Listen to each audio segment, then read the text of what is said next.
inicio. Bueno, muy buenos días a todos y todas. Darles una calurosa bienvenida a esta nuestra segunda sesión de este diplomado Régimen Laboral del Magisterio de Derechos y Deberes. Hoy tenemos una sesión muy importante que nos permite pues revisar algunos elementos estructurales, incluso de aquí en adelante en el curso de las demás sesiones comprender algunas causas estructurales de los elementos que nosotros confrontamos respecto de la defensa de la educación pública y por supuesto de la dignificación de la labor docente. Hoy tenemos el tema de análisis del momento político, análisis de coyuntura y nos estará acompañando en el desarrollo de la sesión nuestra compañera fiscal de la Federación, Aura Nelly Daza.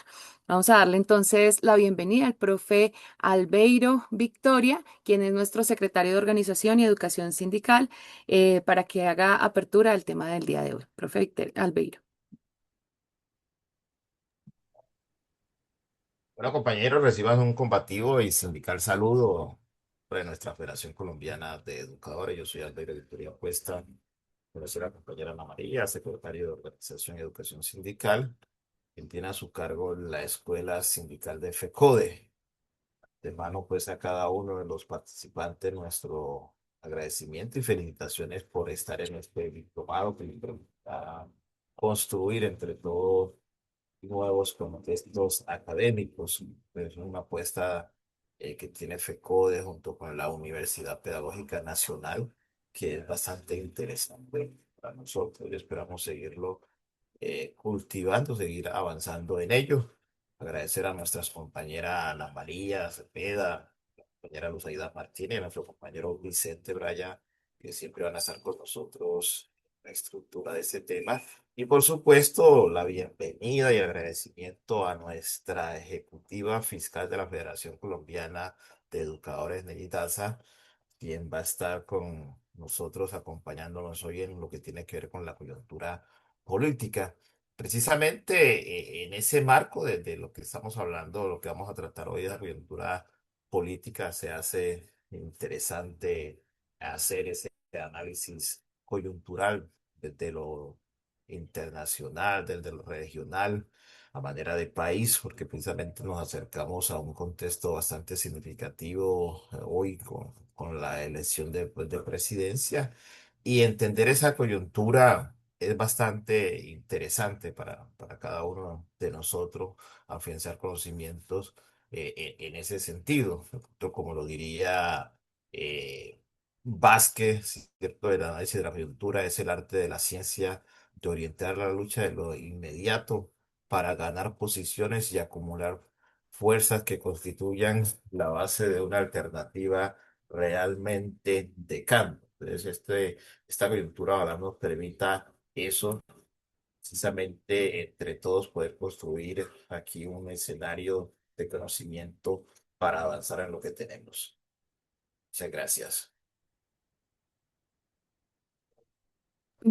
Muchísimas gracias, profe Albeiro. Bueno, en efecto, este tema nos permite, por supuesto, comprender esas causas estructurales y formular la táctica de lucha. Los sindicatos debemos estar, pues, digamos, informados, pero sobre todo con comprensión plena de esas causas estructurales que en un sistema económico capitalista como el nuestro se configuran para poder confrontar con certeza sobre la base del análisis material pues a partir, digamos, de una herramienta muy importante que es la dialéctica. Así que el día de hoy entonces va a desarrollar este tema nuestra compañera Auranelli Daza, fiscal de FECODE, a quien le damos la palabra para que pueda iniciar su intervención.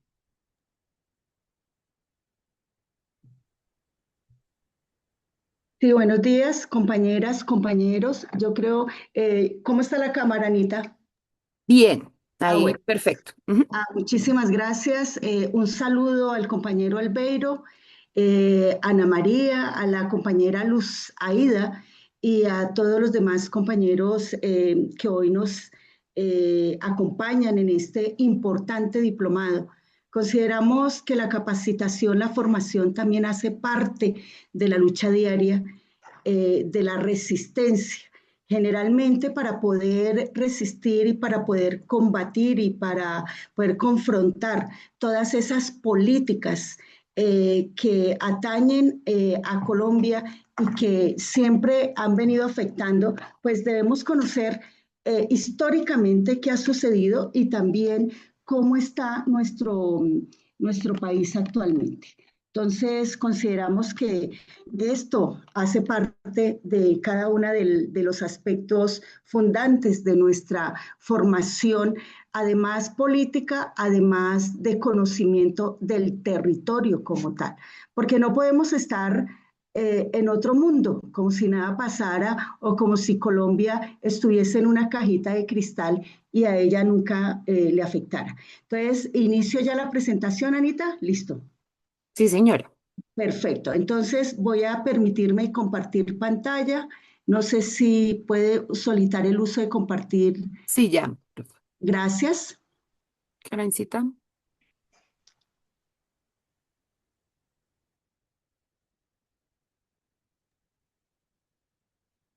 Listo, profe, ya puedes compartir. Te agradezco. Ay, no sé por qué me sale esta parte. Allá. Listo. ¿Están viendo la presentación? ¿Está Está cargando? cargando. Ya, ahora sí. Ujú. Ah, bueno. Entonces voy a mirar que no quede tan Ay, me toca. Nadie. Como colocar un poquito que no se vea tan grande. Espera, ya. En, Ya al las. lado, al lado de ese numerito hay como una página con unas flechitas. Allí ella se ajusta.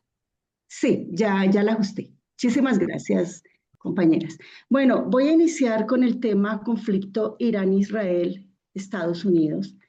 Yo creo que es importante conocer y esto tiene que ver con que si nosotros no conocemos la historia y no conocemos lo que está pasando realmente, pues vamos a estar no a la expectativa y mucho menos vamos a estar pendientes de lo que pasa en el mundo.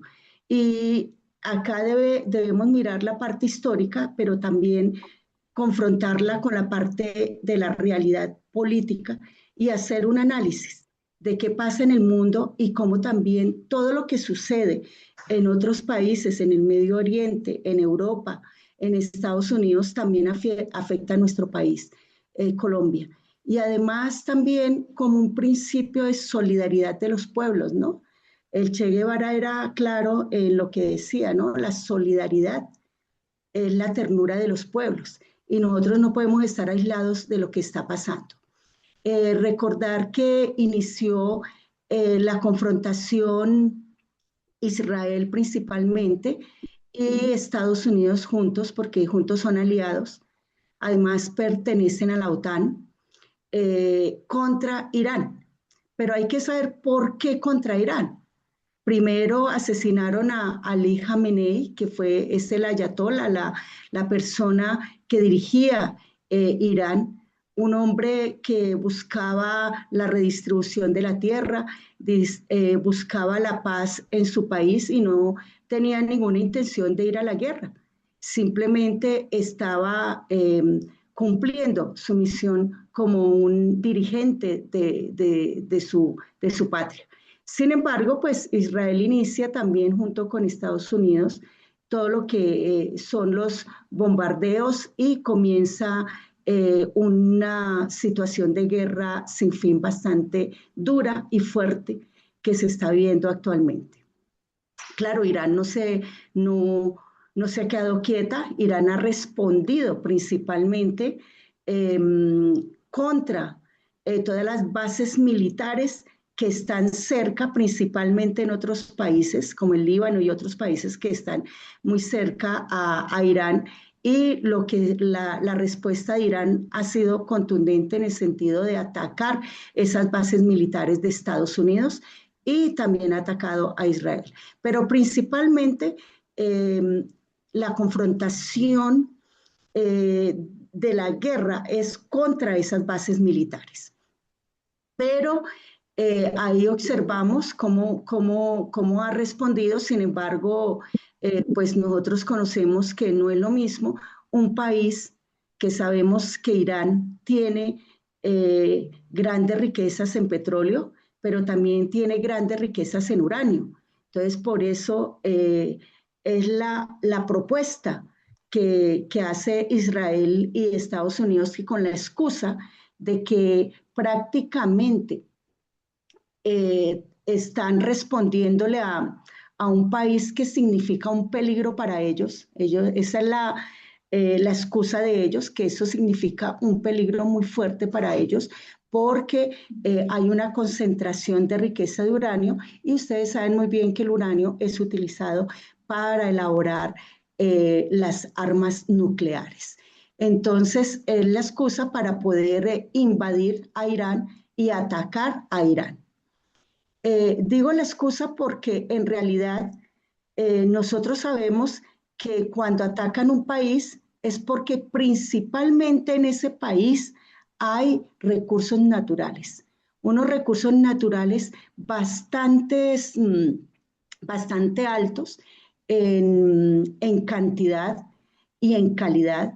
Y por supuesto, pues siempre Estados Unidos con sus aliados irá a invadir e irá también a atacar a todos ellos siempre y cuando existan recursos que requiere su país para poder sobrevivir. Por eso requieren también gobernantes que sean títeres, que sean súbditos, que sean domesticados por Estados Unidos y que prácticamente compartan su régimen político o compartan su propuesta fascista y sus teorías de prácticamente atacar al mundo cuando ellos lo requieran, porque tienen las armas y tienen todo lo necesario en cuanto a cantidad de soldados que pueden atacar y que los tienen preparados para ello. Ustedes saben también que Estados Unidos es el principal eh, exportador de armas, ¿no? Entonces tenemos aquí cómo Irán ha pregonado históricamente su alianza estratégica con Rusia. Afortunadamente, pues Irán tiene una alianza estratégica con Rusia y con China, porque también les vende petróleo, principalmente a China, ¿no? Ha proporcionado misiles, drones a Rusia, es decir, Irán no es un Gaza, no es Palestina, que prácticamente lo que recibió fue ataques y ataques, y pues no era muy difícil cómo defenderse contra Israel apoyado por Estados Unidos. Irán es otro país. Entonces ha proporcionado drones, perdón, en uso de Ucrania y dependía de los sistemas de defensa rusos. Estos están ahora distribuidos y Rusia no tiene capacidad, pues en este momento, para reemplazarlos totalmente. Y pues también se está preparando, porque de todas maneras Rusia en este instante todavía sigue en guerra con Ucrania y pues lógicamente tiene que mirar y visualizar que debe priorizar su país antes de estar en unidad con otros países que realmente también lo requieren, pero está apoyando a Rusia en todos sus comunicados y en todo lo que ha planteado. En cuanto a China, China depende del petróleo de iraní porque es más barato. El 80% del petróleo iraní se destina a China, así como del comercio global en el mundo, y que ese petróleo pasa por el estrecho de Hormuz. El problema ahora más radica en el estrecho de Hormuz. ¿Y por qué el estrecho de Hormuz? Porque es que en el estrecho de Hormuz pasa la mayor cantidad de barriles de petróleo para Europa, para China, para Rusia, para otros países.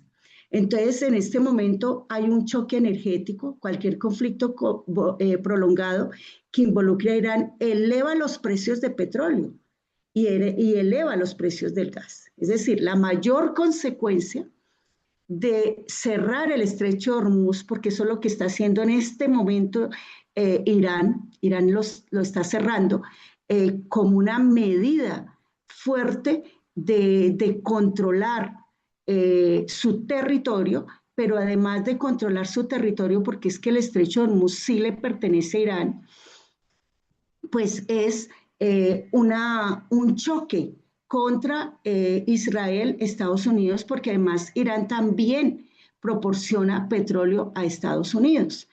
Y entonces, aquí lo aclaramos que más de 200.000 barriles diarios pasan por el estrecho de Hormuz. Entonces ahora Estados Unidos dice, tienen que abrir el estrecho de Hormuz, tienen que dejar pasar el petróleo porque eso le ha generado un costo muy alto a la gasolina, al gas y a todos sus derivados. Sin embargo, pues la misión más grande que tiene en este momento lo que es Irán para defenderse. Y acá Irán cierra el estrecho de Hormuz, alrededor de una quinta parte del consumo mundial de petróleo pasa por este estrecho. Una ruta comercial que conecta a los productores de petróleo del Medio Oriente con mercados clave en la región de Asia, Pacífico, Europa y América del Norte. Imagínense, es decir, sabemos que el principal productor de petróleo, el que ocupa el número 1 en petróleo en el mundo es Venezuela. Venezuela tiene la mayor capacidad de producir petróleo de todo el mundo, pero Irán también está ocupando casi que el tercer o cuarto lugar, y por eso pues está en la mira de Estados Unidos y de su aliado Israel. Sin embargo, nosotros sabemos cada vez, lo que dije antes, cada vez que un país tiene diferentes recursos naturales, pues hay que atacarlo porque ellos requieren el petróleo para sobrevivir, para la gasolina, para los carros, para todo lo que implica el tema del petróleo. Este angosto canal, estamos hablando del estrecho de Hormuz, en su punto más estrecho separa a Omán de Irán tan solo 33 kilómetros en una vía marítima clave para el comercio global que está ahora en el foco de los mercados. Es decir, a Estados Unidos le ha salido muy costoso esta guerra. Es algo bastante complicado. El señor Trump no se esperaba algo así porque creía que de una vez atacando Irán, pues iba a destruirlo inmediatamente con sus armas nucleares, con sus misiles, y que Irán prácticamente iba a quedar a expensas de lo que decidiera Estados Unidos. Pero le quedó bastante fuerte esta situación, este combate, porque Irán demostró que también tiene misiles, tiene armas, pero además tiene algo supremamente importante que es el estrecho de Hormuz, donde pasa la mayor cantidad de petróleo, pero también es un estrecho, es decir, un espacio por donde pasan buques, donde pasan barcos con gran cantidad de comercio, además del petróleo. Debido a este conflicto se disparó el precio del crudo en las últimas horas, incluso antes de que Teherán anunciara el cierre del estrecho. Lo mismo sucedió con el precio del gas. El gas se elevó bastante a un 40% en Europa. Esto está afectando gravemente Europa, Estados Unidos. Alrededor de 20 millones de barriles de petróleo pasarían diariamente por el estrecho de Hormuz, según estimaciones de la Administración de Información Energética de Estados Unidos.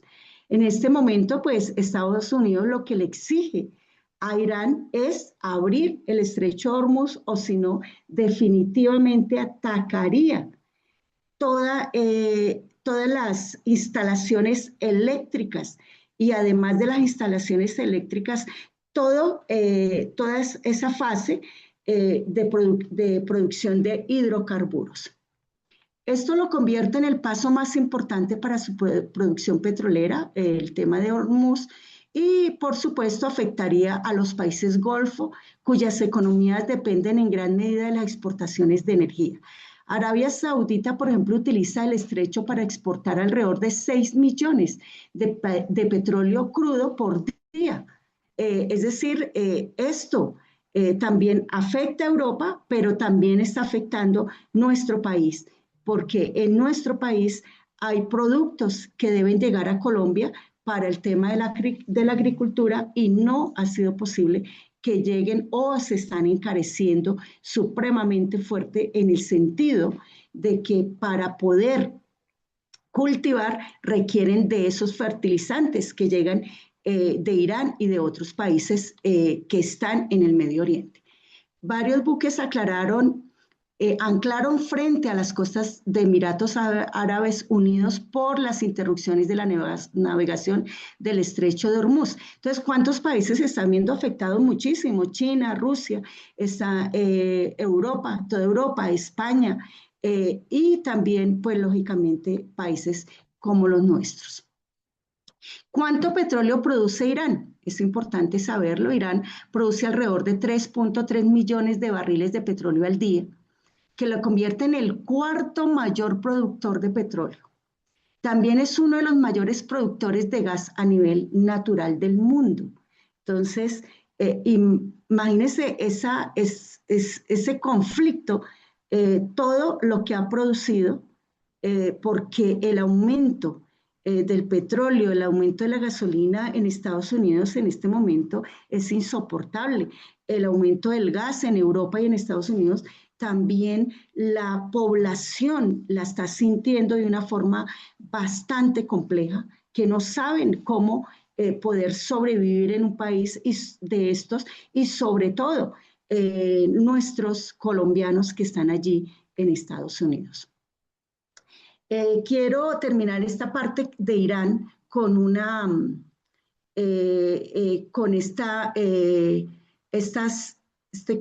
este comunicado o este documento para que ustedes lo entiendan un poquito más, para que hagamos el análisis y lo tengamos en cuenta. Irán no es un actor común. Allí se encuentra una de las mayores reservas de hidrocarburos del planeta.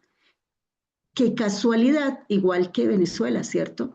Pero además Irán controla territorialmente el estrecho de Hormuz, por donde se transporta casi el 30% del petróleo y gas natural, y pasan más de 20.000 buques al año. No hace falta un bloqueo total para que desde ya el mercado energético entre en una alerta máxima y genere una incertidumbre global.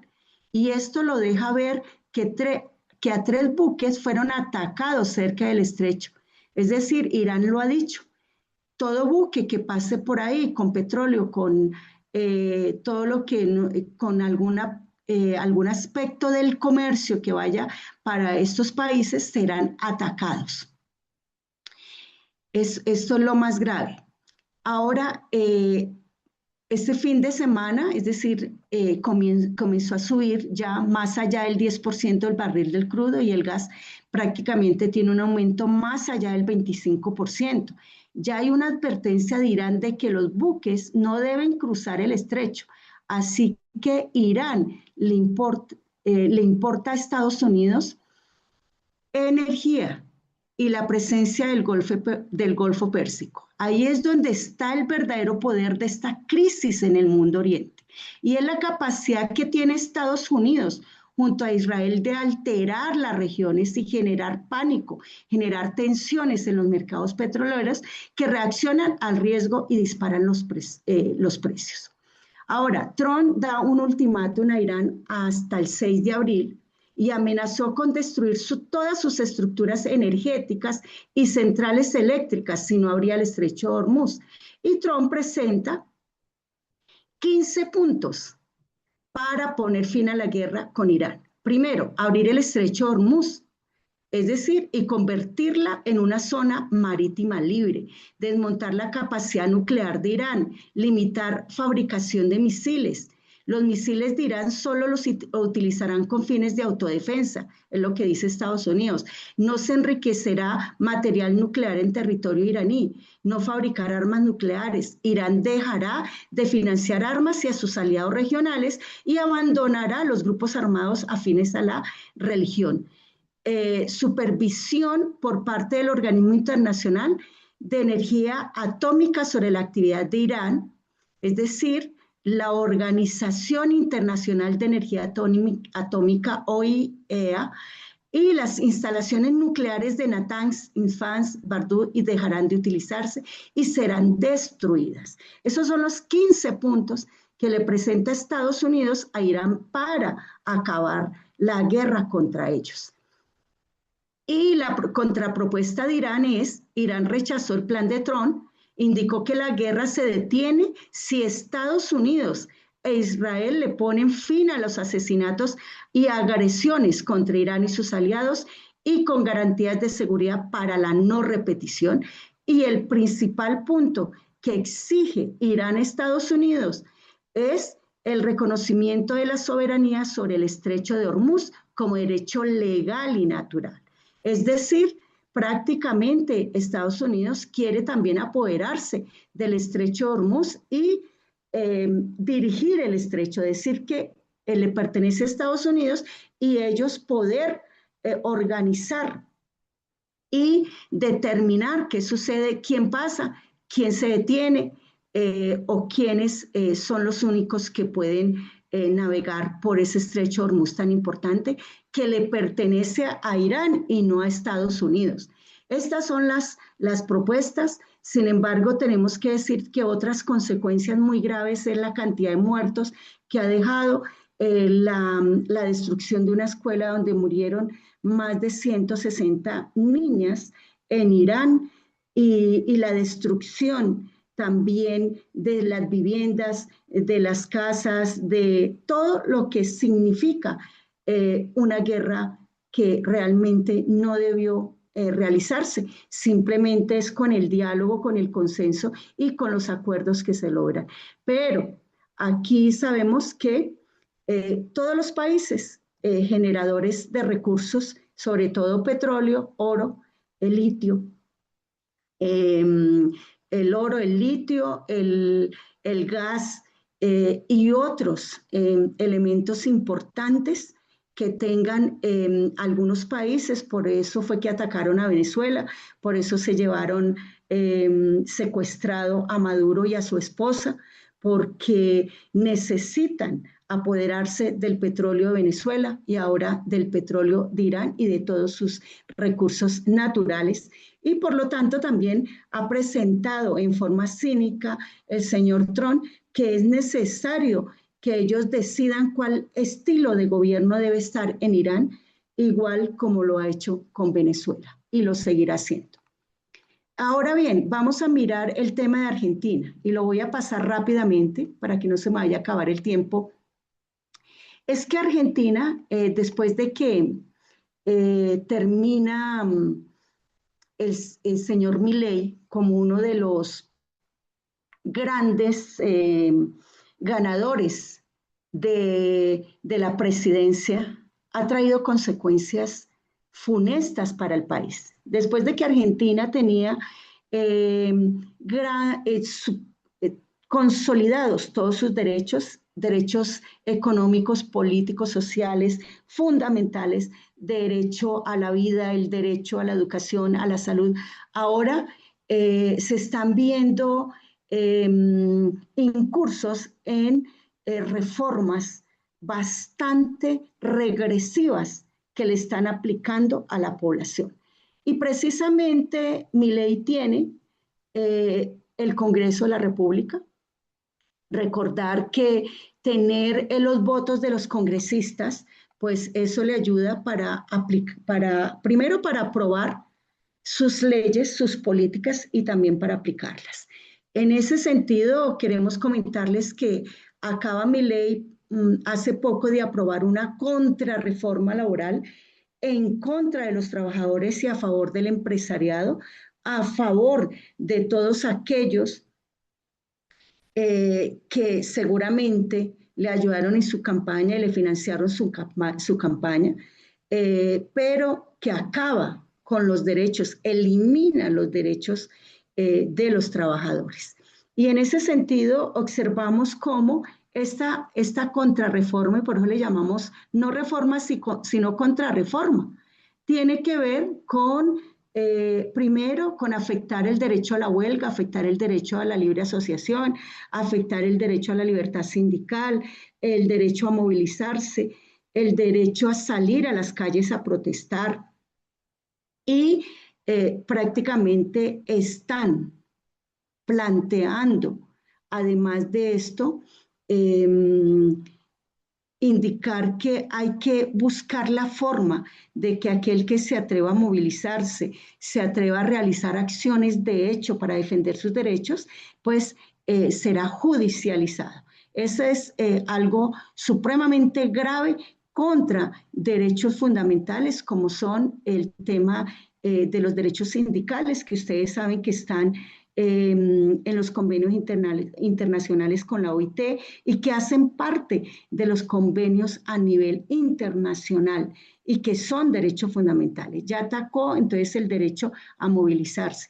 Todo aquel que se atreva a cerrar las fábricas, a cerrar su empresa o a hacer esas acciones de vía de hecho, pues tendrá que ir a la cárcel prácticamente.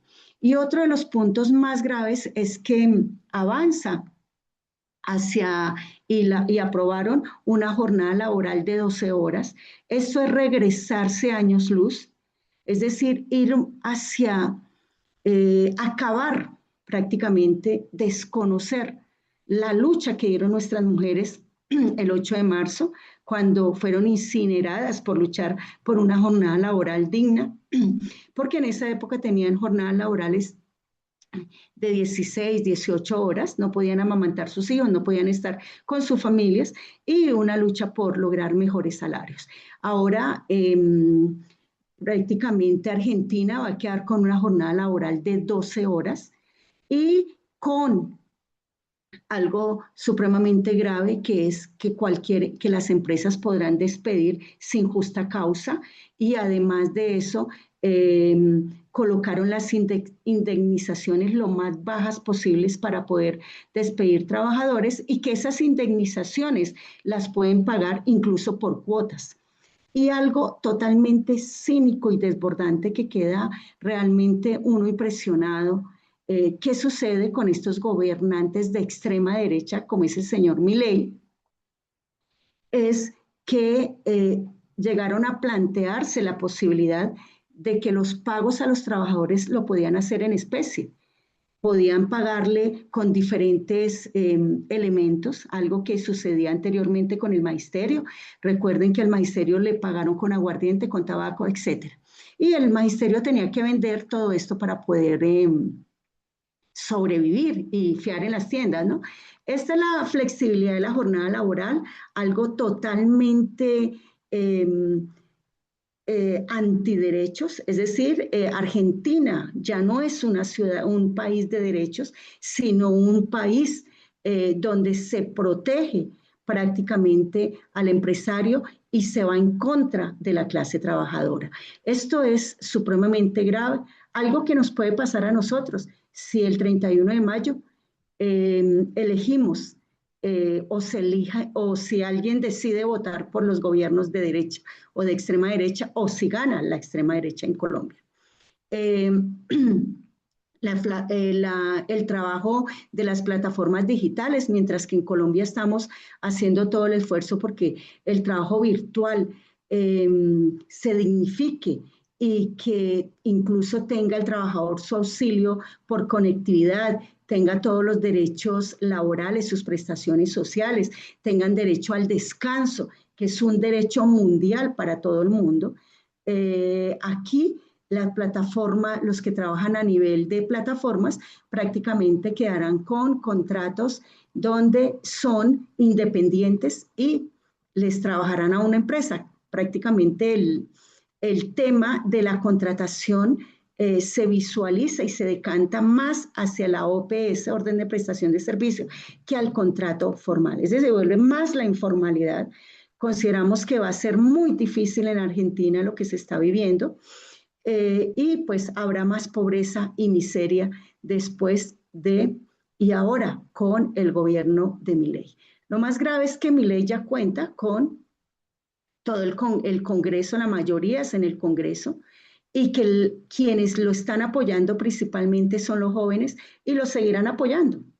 Entonces, esto de verdad que nos llama la atención, quedó supremamente muy pensativa cómo los jóvenes están apoyando a Milei. No sé si los maestros y maestras no estamos haciendo el trabajo, si en Argentina los educadores perdieron la esperanza y no están haciendo el trabajo con sus estudiantes, porque es impresionante cómo apoyan su propio verdugo, aquel que le elimina, le quita derechos que estaban consolidados en políticas que tenían antes con los gobiernos alternativos y gobiernos progresistas.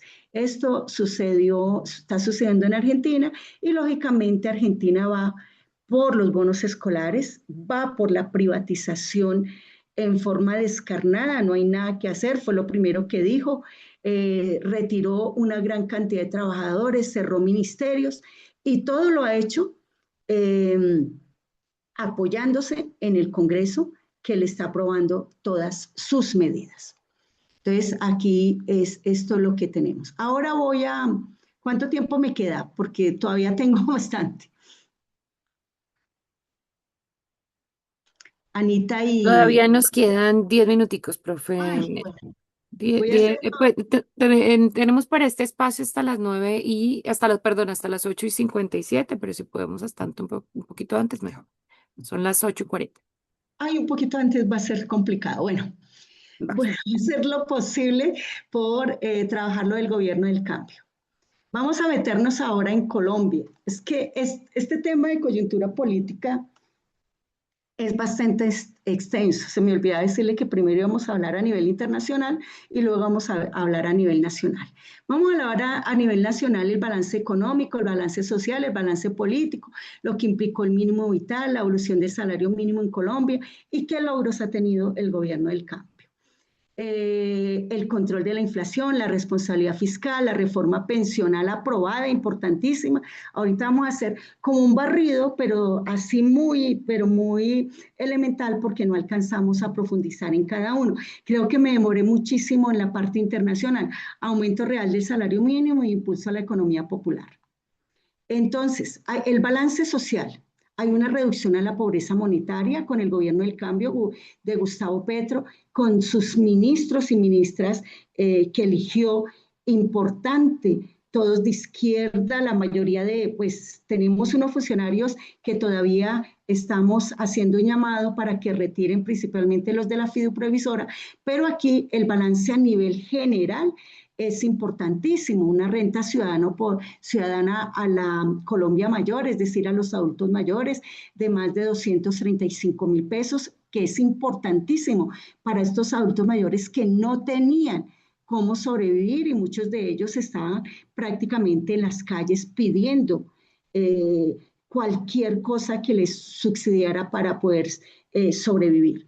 El reconocimiento de sectores históricamente excluidos, y ya, es decir, un gobierno inclusivo, que es algo importantísimo que debe tener todo gobierno. Entonces, aquí tenemos también, vamos a hablar del mínimo vital. El salario mínimo tradicional es una obligación legal, una cifra que fija el gobierno cada año, pero el mínimo vital es un derecho fundamental reconocido por la Corte Constitucional como parte inseparable de la dignidad humana. Que tenemos que decir que el tema de mínimo vital viene de innumerables fallos de la Corte Constitucional. No es un solo fallo. Es decir, que el salario mínimo ni siquiera debería llamarse mínimo, lo aclara Gustavo Petro en sus intervenciones, que es muy acertado. No es un mínimo, sino que debe ser un salario vital. Y vamos a mirar por qué se llama vital y a qué se debe que se llame vital. Primero, porque el salario vital tiene que asegurar la alimentación nutritiva de los colombianos, tienen que asegurar la vivienda digna, generalmente pues el mínimo alcance es para pagar arriendo, ¿cierto? Tiene que asegurar la salud, la educación, el transporte, el vestuario, las comunicaciones, la limpieza y la reserva para imprevistos. Y el derecho al ahorro, que es imposible, incluso con el aumento salarial tan importante que hizo nuestro gobierno Gustavo Petro.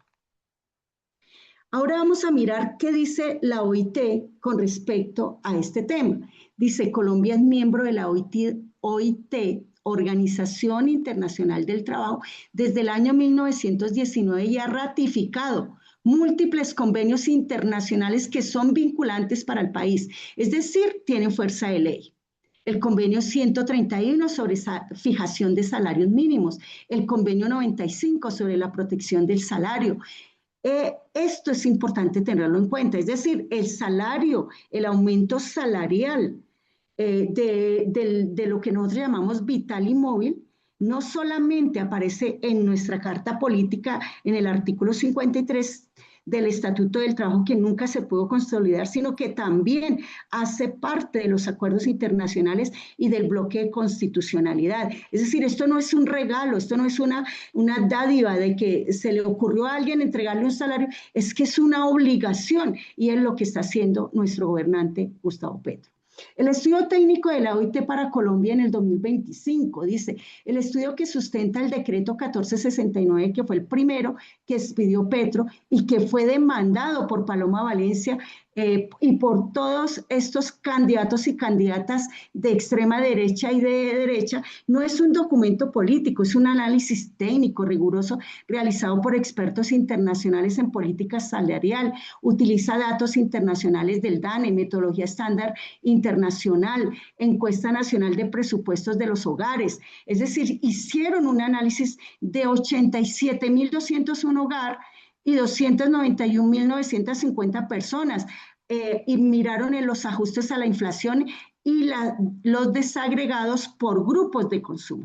Todo este análisis para lograr el decreto 1469, que fue el que demandaron y que más adelante tienen que expedir otro decreto transitorio por orden del Consejo de Estado.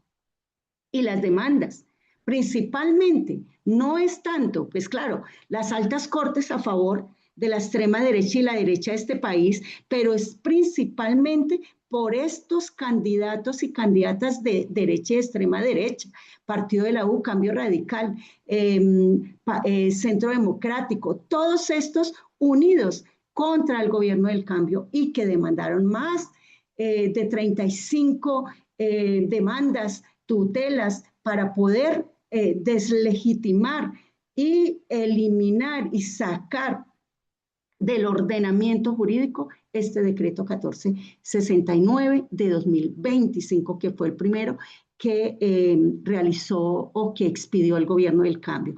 Tengo que decir que los acuerdos que se realizan con la OIT no son simples recomendaciones. Quiero dejar claro esto aquí, porque a veces nos quedamos en el imaginario que es que eso lo recomendó la OIT y que no es obligatorio. No, esas recomendaciones y esos convenios internacionales son de obligatorio cumplimiento, tienen fuerza de ley, tienen normas que lo regulan, porque un convenio para que pueda traerse a Colombia y regularlo en Colombia y adherirlo, como se ha hecho con las normas laborales, debe Colombia expedir decretos, leyes, principalmente decretos que lo regulan.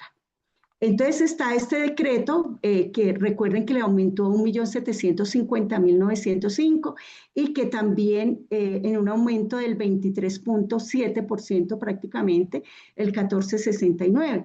Y entonces dice que qué significa en la práctica para un trabajador ganarse 1.423.000, que fue lo que hicieron de aumento en el 2025.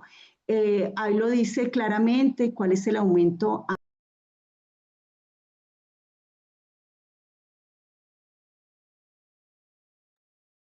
Nelly, el micrófono. Se le cerró el micrófono, profe Nelly.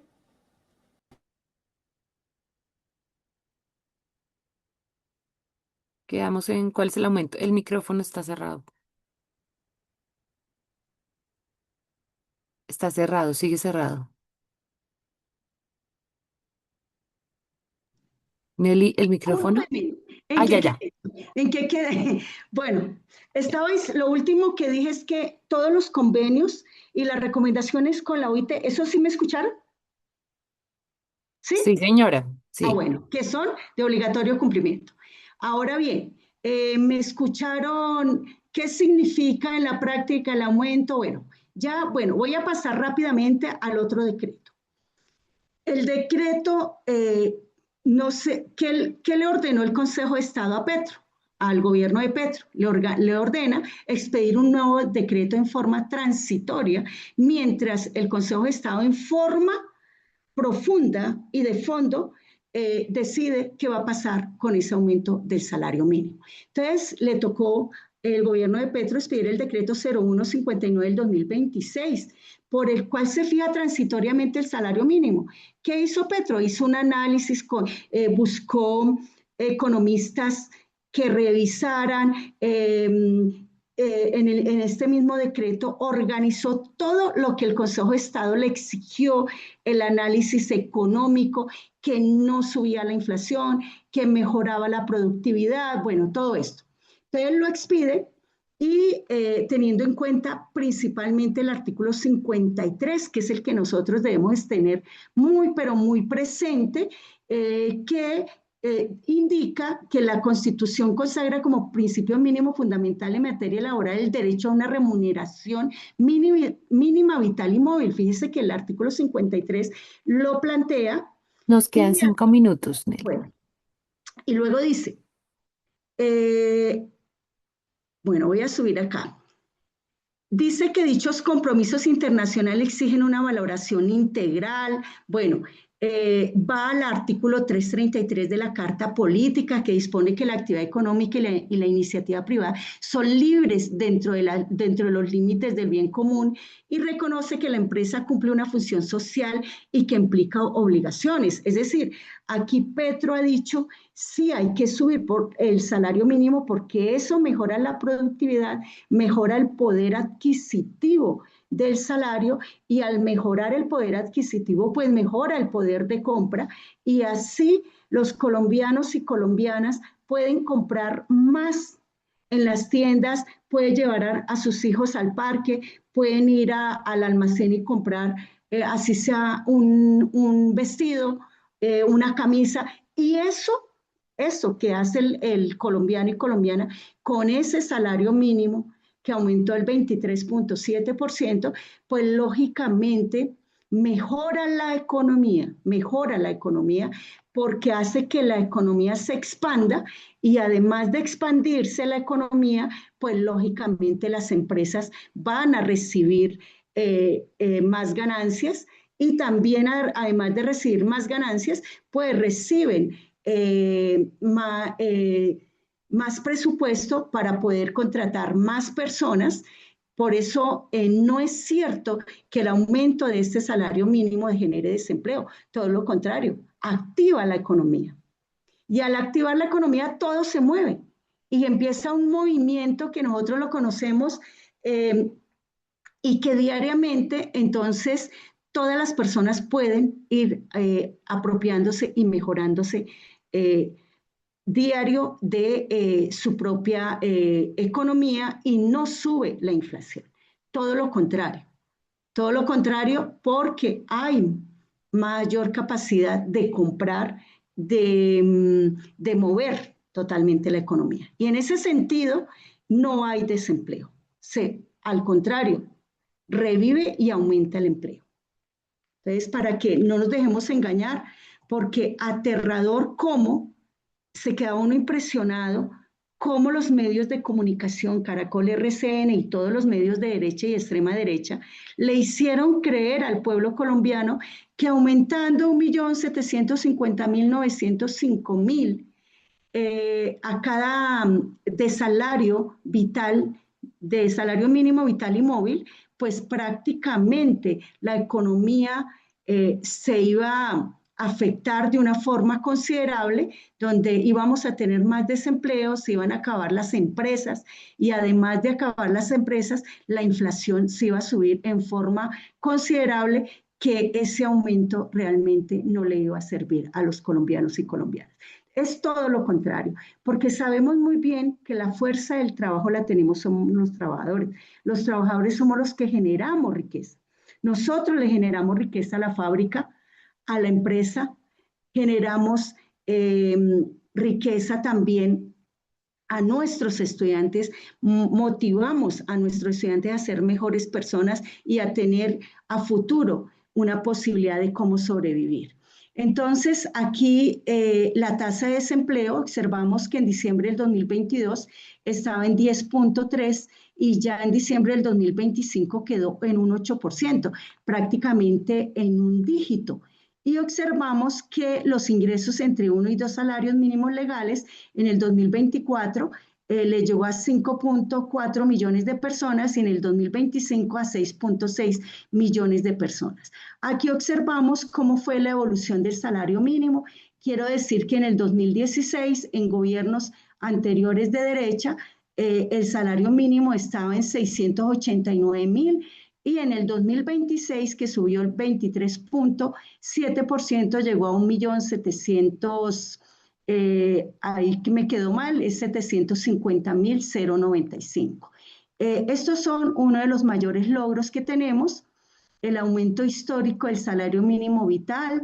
Aquí ustedes podrían observar, yo les voy a dejar la presentación porque estamos como volando. Ahora también vemos la comparación del Producto Interno Bruto. Colombia supera a Alemania, a Francia y a la Unión Europea en crecimiento anual del PIB, del Producto Interno Bruto. Aquí lo pueden observar. Alemania está en el primer lugar, Hungría, Canadá, Australia, y viene también Colombia ocupando un renglón importantísimo con el 2.2% de aumento en el Producto Interno Bruto.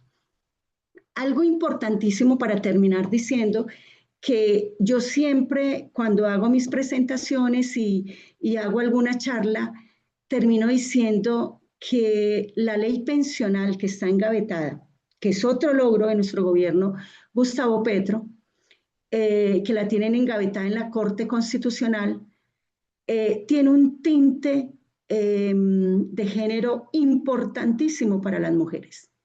Aquí hay que resaltar que las que más van a tener posibilidad de mejorar sus condiciones de vida son las mujeres, principalmente aquellas que todavía no se han pensionado, porque al 2030 la idea es que las mujeres se pensionen con 1.000 semanas. Es más, por cada uno de sus hijos se le reduciría 50 semanas, casi un año, que equivale esas 50 semanas hasta 3 hijos. Por eso consideramos que la ley pensional debe ser urgente, exigida en las calles. Tenemos que salir a exigir que la ley pensional salga declarada constitucional de la Corte. Es decir, que la declare exequible la Carta Política o de lo contrario nos tumban una ley pensional con una profunda consideración a las mujeres, que somos las que más tenemos un doble o triple trabajo en nuestros hogares, en nuestros trabajos, el parto, todo lo que implica el cuidado de nuestros hijos y nuestras familias.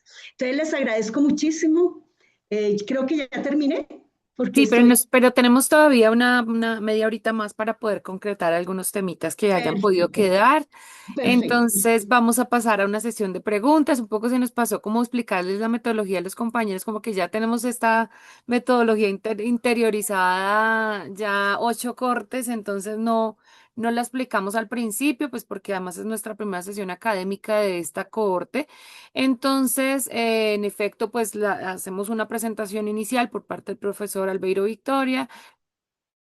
Luego la introducción al tema por 40 minutos por parte de nuestro expositor, en este caso nuestra profe Nelly. Y luego pasamos a una sesión de preguntas. Las preguntas ya en la primera sesión les comentamos metodológicamente cómo se iban a desarrollar y cerramos con una intervención de 30 minutos más con el expositor para que pueda responder las preguntas y finalizaríamos ya con la exposición de la unidad didáctica y las precisiones. Entonces vamos a pasar a la... Aclararles de pronto, compañeros, buenos días, un saludito fraterno para todos y todas. Muchas gracias, profe Nelly, por su valiosa exposición. Aclararles, compañeros y compañeras, que las preguntas son solamente sobre la temática de hoy. Y para Ujú. la participación en voz vamos a tener a 5 compañeros que vamos a elegir al azar. Vamos a compartir aquí, digamos, esa ruleta para que puedan participar. Y Anita va a ir leyendo las preguntas del chat que le pedimos, profe Nelly, muy amablemente, irlas recogiendo para que después ojalá nos responda todas esas preguntas en ese tiempito. Entonces, compañeros, con los que han levantado la manito, si no está el compañero que se ha elegido allí por ruleta, entonces les daremos la palabra, si no, pues les pedimos excusas, quedarse pronto hasta el final de la sesión para algunas preguntas concretas o si no también pues para las preguntas técnicas. Entonces mientras Anita va leyendo las preguntas del chat, yo me permito bueno, Karencita me ayudó con la ruleta. Empecemos, por Ujú. favor. Bueno, la profe Milet pregunta, bueno, si todos esos derechos están consagrados en la Constitución Política, ¿se requiere de un instrumento nacional con participación de la mayoría de los ciudadanos para modificar artículos de la Constitución? ¿Los entes encargados del control constitucional, dónde están? Pero aquí preguntan, bueno, insistiré que las preguntas como son del tema, vamos a hacer referencia solo a ellas. ¿Qué podemos decir frente al argumento de muchos acerca de que los empresarios despidieron a varias personas para poder pagar los salarios? Si quieres, dale luz mientras sigo buscando. Profe Rubén Darío Ramírez Montoya se encuentra en sala.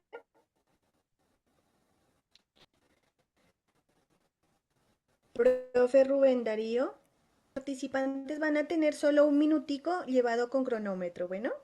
Profe Rubén Darío, hola, nos escribe por el chat. ¿Tienes posibilidad de abrir tu micrófono? Tienes un minutico, mi profe, para tu pregunta o tu apreciación en un minutico. Intervención. Ujú. Profe Rubén.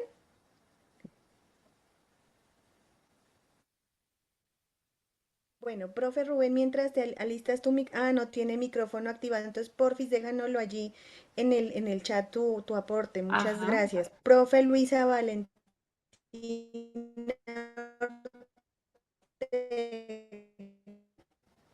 Se te oye entrecortadito, Luz. Se oye un poquito. Luisa, voy a cerrar la cámara. Ujú. Profe Luisa Valentina. Luisa Valentina.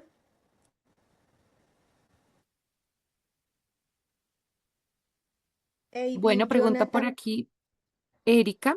Si se bajan las semanas, ¿baja también la edad de pensión en las mujeres? Pregunta Alexander, si no se muestran, bueno, perdón, no, ese es un comentario. Bueno, pregunta José González, ¿por qué los jóvenes están cautivados por la derecha? El neoliberalismo está en las aulas mientras que el pensamiento crítico está exiliado. El profe ya no enseña. Por aquí le envían saluditos, le envían muchas gracias. Pregunta el profe Harold, ¿sería necesario realizar una constituyente para consolidar las reformas sociales? Si quieres continuarlos, tienes el microfonito cerrado. ¿Me escuchan ahí? Es que tengo problemitas con la internet. Sí, señor. Profe Ivin Jonathan Salazar. Profe Ariana Janeré Castillo.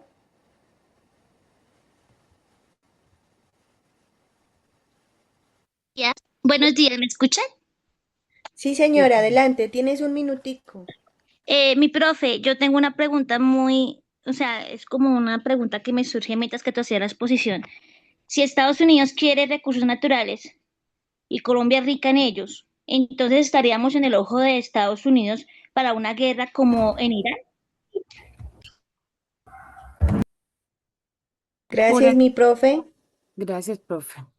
Por aquí una pregunta bien estructural. Pregunta al profe Samuel. Hay varios dirigentes mundiales que mencionan que hay un nuevo orden mundial.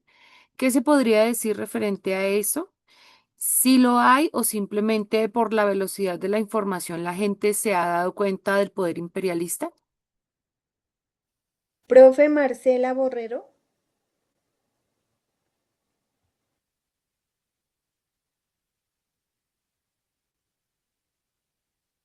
Entonces, profe Emilio Medrano que levantó la manito. Profe Emilio.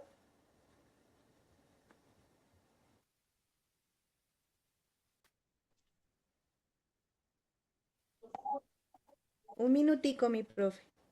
Bueno, sí, buenos días para todos y para todas. Bueno, me llama la atención el contenido de la profesora, muy bueno, muy completo acerca del contexto internacional. Yo le preguntaría a la profe, en ese contexto de situación de guerra, de violencia, pues impetrada por el imperialismo norteamericano en conjunto con Israel en contra de los países del Medio Oriente como Palestina e Irán, y que tiene sus incidencias en el Medio Oriente. ¿Cuál cree usted, maestra, que serían las posibles soluciones frente a este conflicto para detener esta terrible ola de violencia, esta masacre, este magnicidio que se está cometiendo en estos pueblos del Medio Oriente? Gracias, profe. Excelente manejo del tiempo. ¿Te quieres continuar? Nos queda una manito. Listo, quedamos solamente, profe José González, un minutito. Bueno, muchas gracias. Agradecerle a Aura Nelly por la exposición y por ponernos en ese plano. Yo pues no tengo una pregunta más, es un comentario. Cuando uno mira hacia afuera sueña y cuando mira hacia adentro despierta. Y creo que ese es el reto que tenemos nosotros. ¿Por qué tenemos que despertar? Porque es que en estas elecciones parlamentarias nos fue muy mal a los dirigentes sindicales o al movimiento sindical como tal. Y creo que eso hay que ponerlo en la escena, en la discusión, para mirar efectivamente que este 31 la situación no nos vaya a sorprender nuevamente. Ese es como el apunte que quiero hacer respecto a la situación por la que estamos atravesando. Muchas Gracias, gracias, profe. profe José. Finalizamos participación con vos. Por aquí hay, bueno, algunas preguntas finales, profe Nelly. Hay una pregunta que no estoy tan segura de que tenga que ver, pero en términos estructurales sí con el tema. ¿Por qué se ha permitido la persecución a los sindicalistas y el sabotaje de su labor? En los gobiernos locales se están negando permisos sindicales y otros derechos, a pesar de que existe un amplio conjunto de herramientas jurídicas de obligatorio cumplimiento que sucede en la federación y sus filiales y demás instancias. Lo pregunto porque solamente con ser veedor del cumplimiento de los acuerdos de la OIT, esto no podría pasar, pero lastimosamente pasa y sigue pasando. Pregunta la profe María Josefina, ¿cómo motivar a aquellos docentes que aún siguen con ideales políticos tradicionales? Pregunta Rubén, ¿qué afectaciones tendría para la salud mental y para las familias de los trabajadores las jornadas laborales de 12 horas que se aprobaron en la Ley de Modernización Laboral del gobierno Milei? Pregunta Samuel, ¿qué pasó en las anteriores elecciones del 8 de marzo? En Congreso ganó el pacto, pero en Cámara han ganado partidos de derecha. ¿Qué se podría mencionar sobre esas zonas no metropolitanas en donde se sigue creyendo que el uribismo fue la salvación para el conflicto armado? Y cerramos con, bueno, no, esas son las preguntas, profe Nelly. Aclararle a los compañeros que la presentación ya está en este momento en el Moodle y la encuentran allí como presentación, análisis de coyuntura.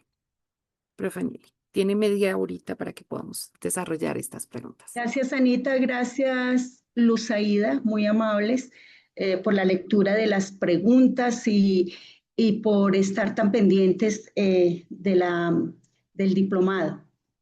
De verdad que todas las preguntas son muy importantes, nos hacen también reflexionar de lo que está pasando y cómo actuar, porque aquí no nos podemos quedar solamente en hacer el análisis coyuntural. Es decir, este no puede ser un análisis solamente coyuntural, debe ir más allá, tiene que ser más estructural, y esos análisis geopolíticos a nivel de todo el mundo, pero también a nivel de la nación, debe traer como soluciones que vayan más allá de un simple decreto, o que vayan más allá solamente de la movilización. Es decir, la movilización debe ser lo primordial.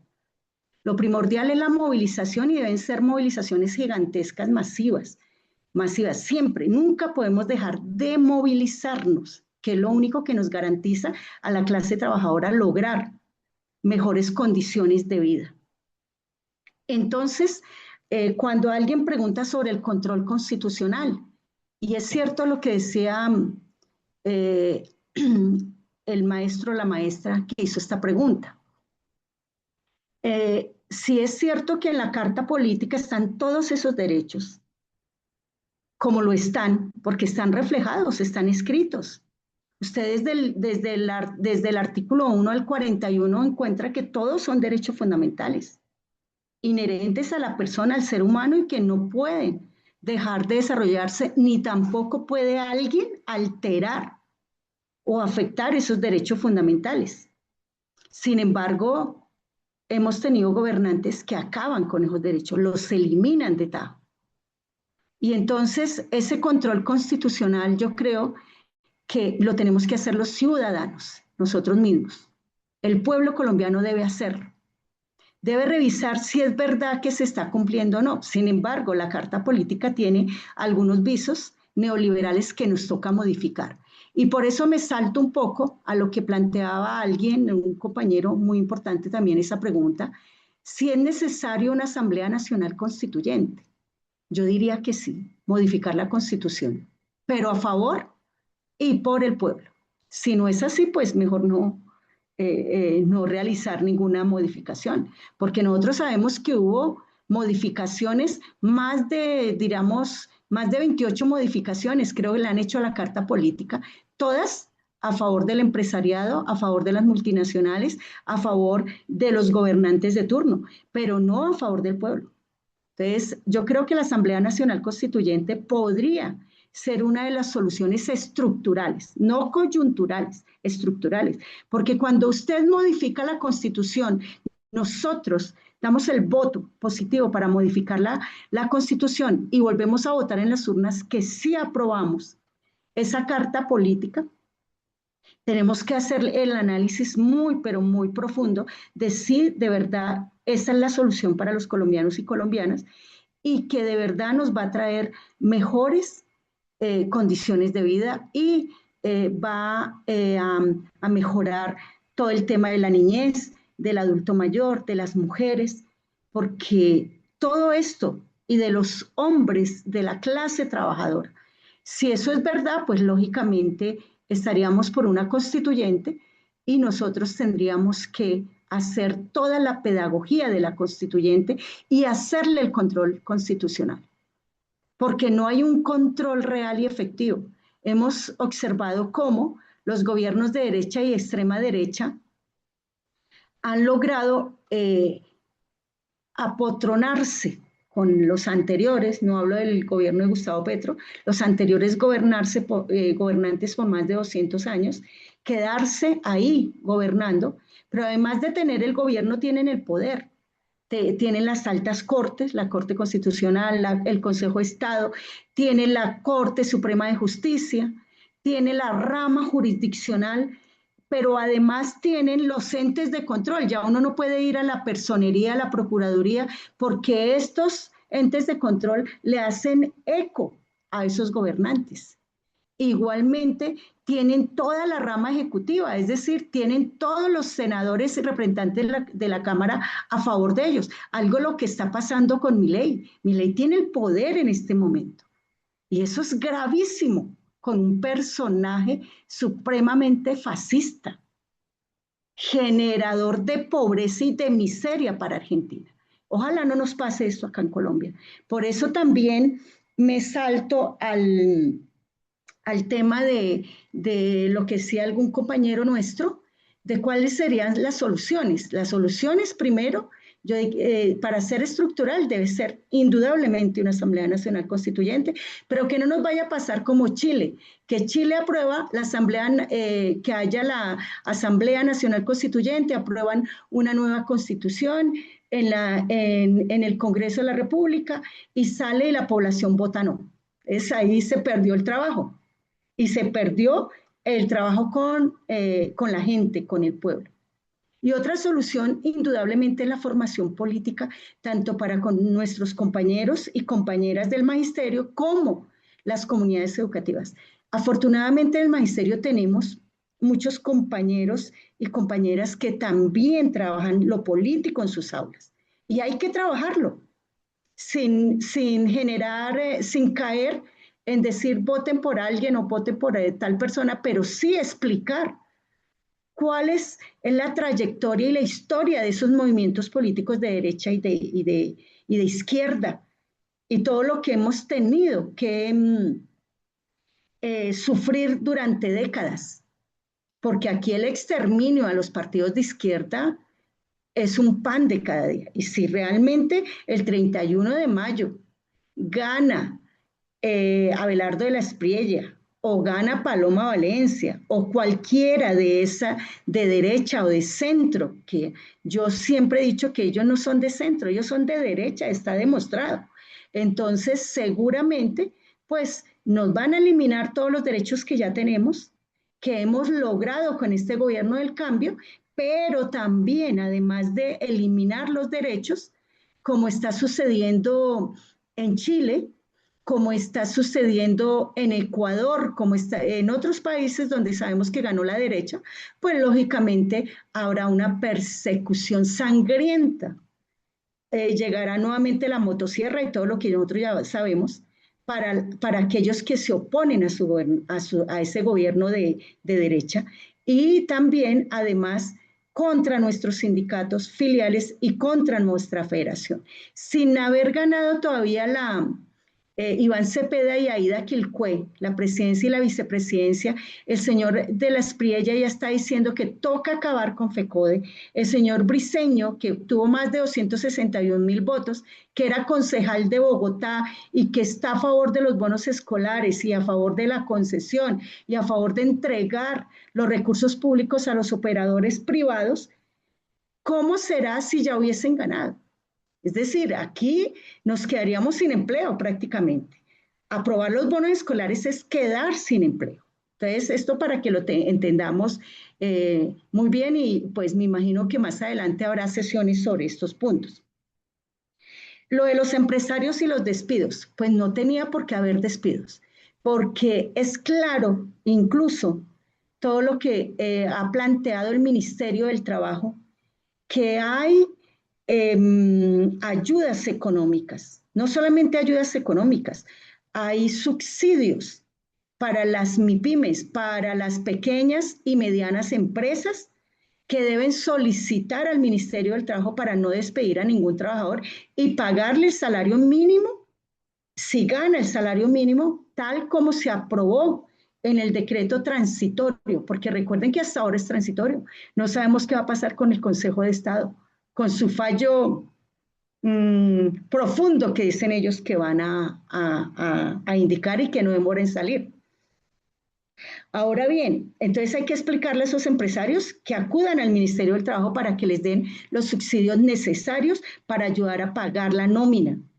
Y hay diferentes, el ministerio tiene tablas, hay diferentes porcentajes, incluso para quienes reciben personas con discapacidad para trabajar, que eran totalmente excluidos, y que eso era Gravísimo, eso es un acto de justicia con nuestros trabajadores discapacitados, para quienes reciban mujeres a trabajar, personas jóvenes, algo muy parecido al primer empleo que tampoco resultó, pero que sí pueden recibir jóvenes que tienen ciertas edades y las empresas y el ministerio está entregando todas estas ayudas. Por eso no hay excusa. Realmente esas empresas lo que pasaba era que son eh, eh, colaboradores o son los que financian a los señores de derecha y de extrema derecha. Ahora bien, lo de las semanas con respecto a la edad. Bajan las semanas, pero la edad no se tocó. Ahí sí la edad se mantiene igual. Sin embargo, pues lógicamente con menos semanas es más importante que se hayan rebajado porque muchas mujeres no han tenido la oportunidad de tener un trabajo formal. De esa desigualdad que ha existido históricamente en que reciben mejor salario en una empresa cuando un hombre y una mujer tienen igual cargo, iguales funciones, pero reciben mejor salario y mejores condiciones el hombre que la mujer, principalmente por el tema de la maternidad. Recuerden que hay momentos en que las empresas, cuando la mujer está en estado de embarazo, o tiene que pedir su licencia de maternidad para cuidar a su bebé, pues lógicamente intentan hacerle acoso laboral para que pueda retirarse de su empresa porque no le sirve al empresario. Es decir, las mujeres, por la misma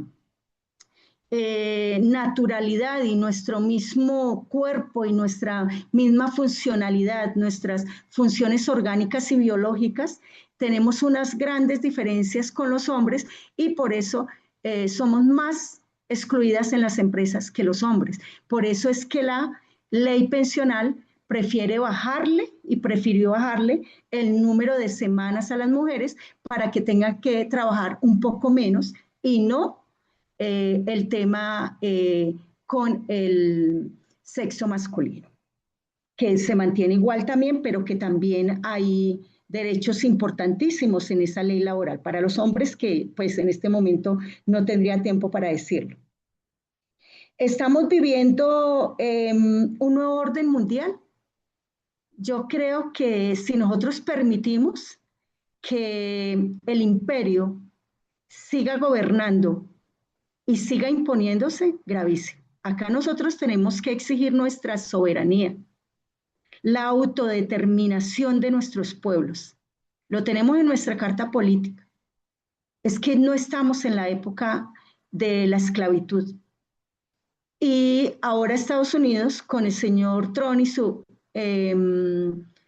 proyecto político, lo que está intentando es seguir colonizando, volver a la colonización, que nosotros hemos dado la lucha y logramos no ser colonia de España, logramos no ser colonia de otros países, pero en este momento lo que intenta el imperio es pues colonizar algunos países, convertirlos en colonia de Estados Unidos para poder tener vía libre para explotar nuestros recursos naturales, para apropiarse de nuestros recursos naturales, o si no, para que se los vendan lo más económico posible, les cobren menos aranceles y puedan ellos disfrutar de todo lo que tienen nuestros países.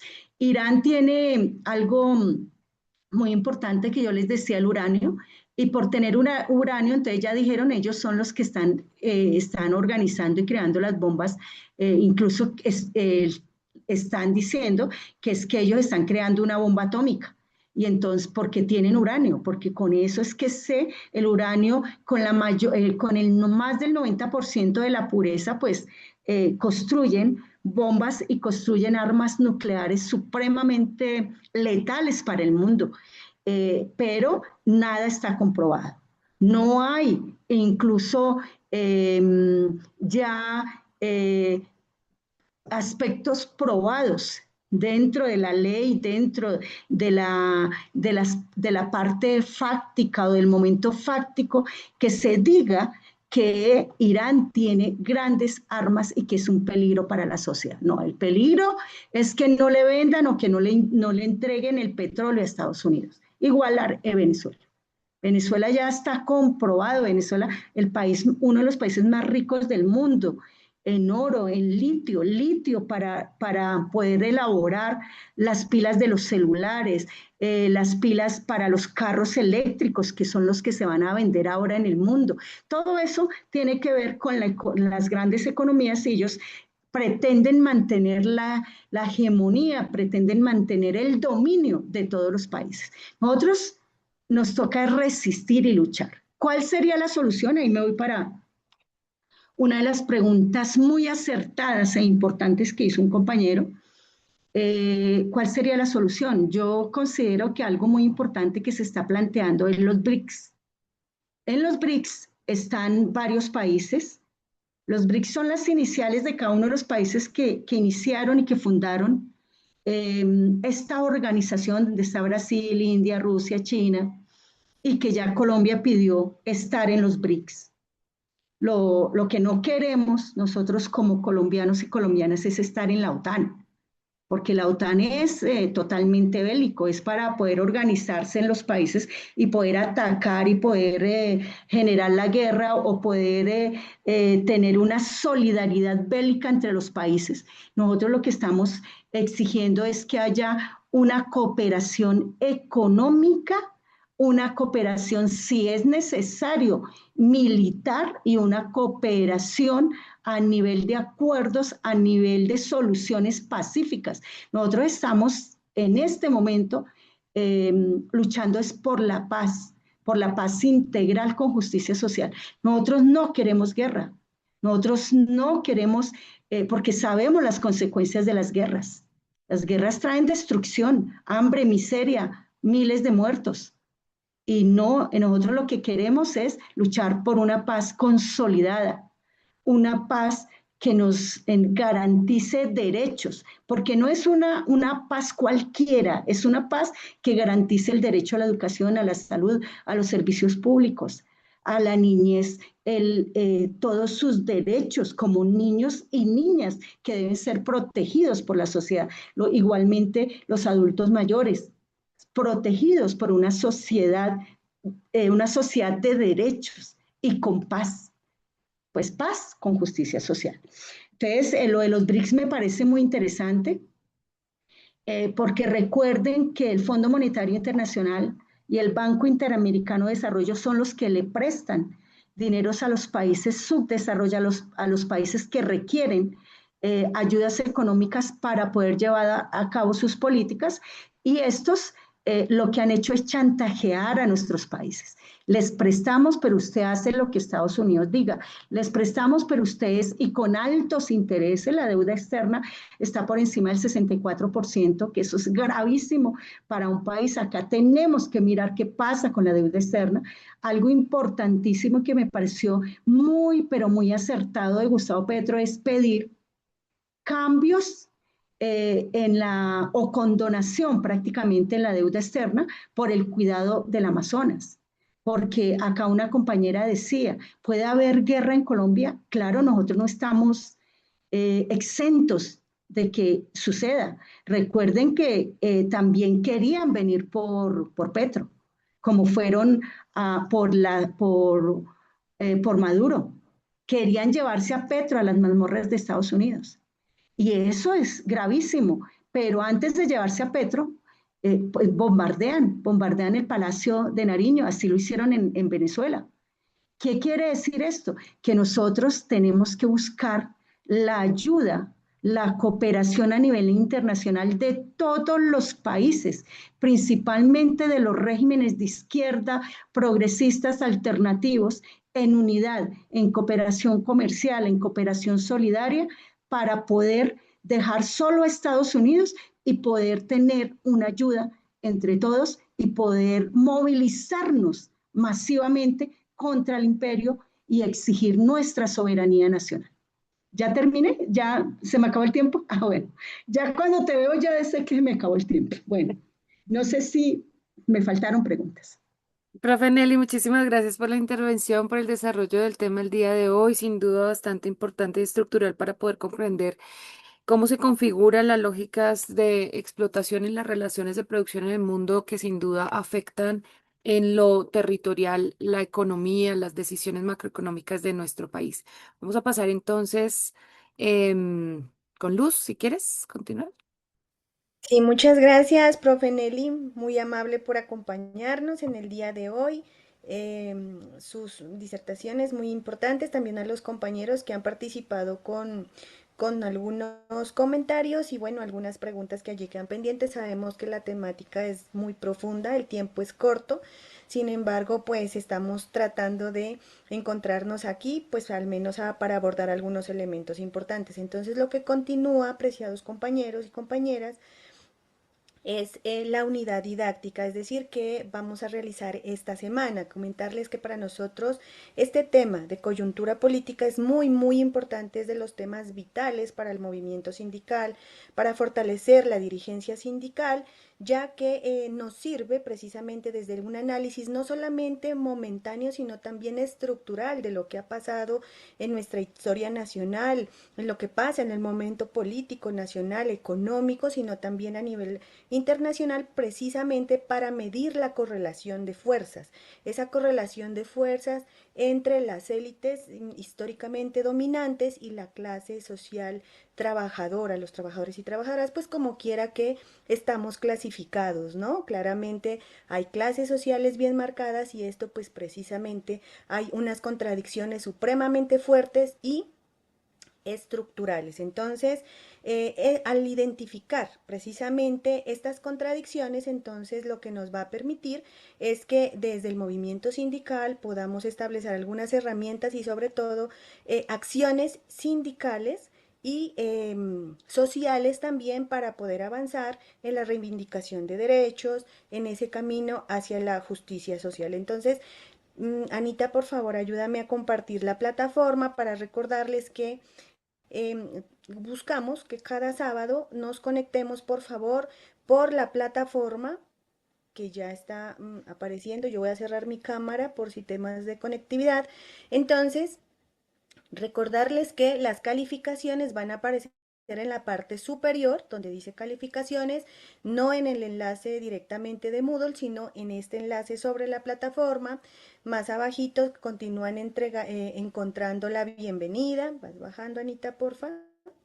La bienvenida y el enlace a la videoconferencia, que es muy importante que lo realicemos, como ya les decíamos, siempre por esta zona, ¿no? Por este, digamos, enlace.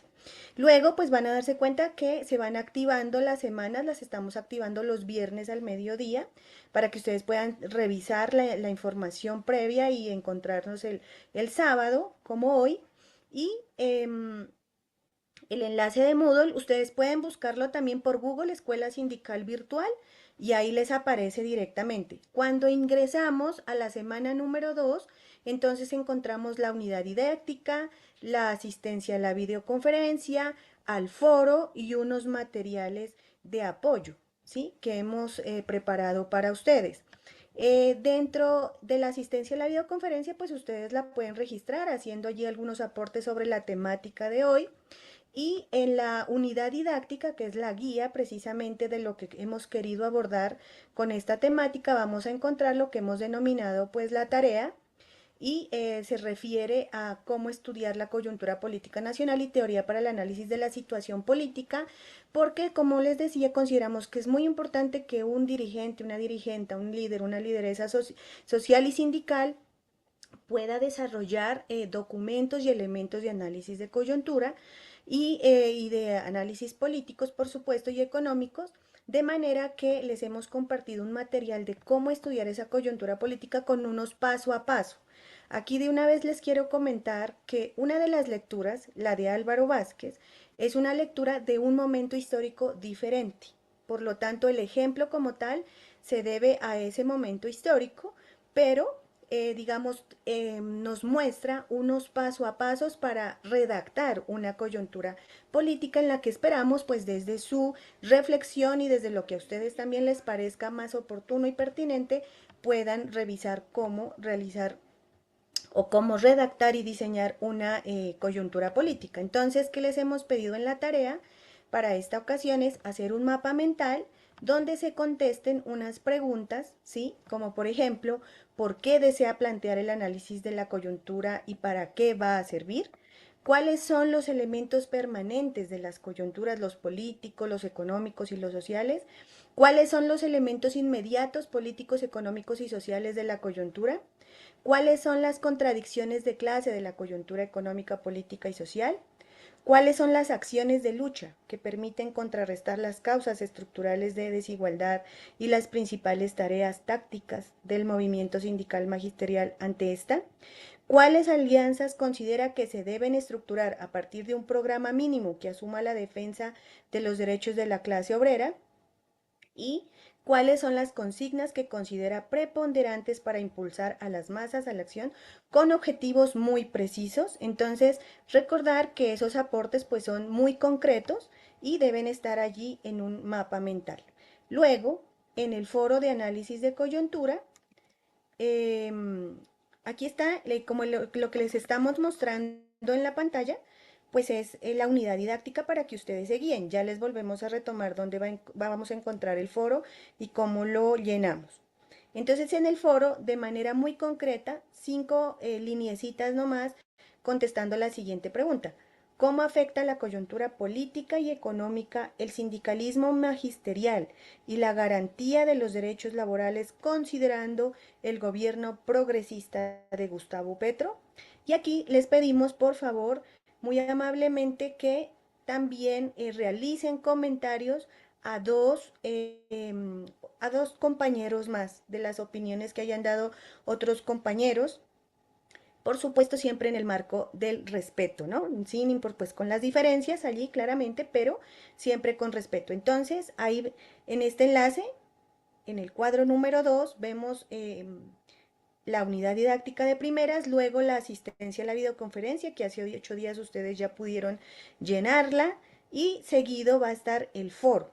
Entonces le dan clic en el foro y allí va a aparecer la pregunta y cada uno de ustedes le da clic a añadir un nuevo tema de debate, le ponen el título que ustedes consideren y escriben pues su opinión, su reflexión, su disertación.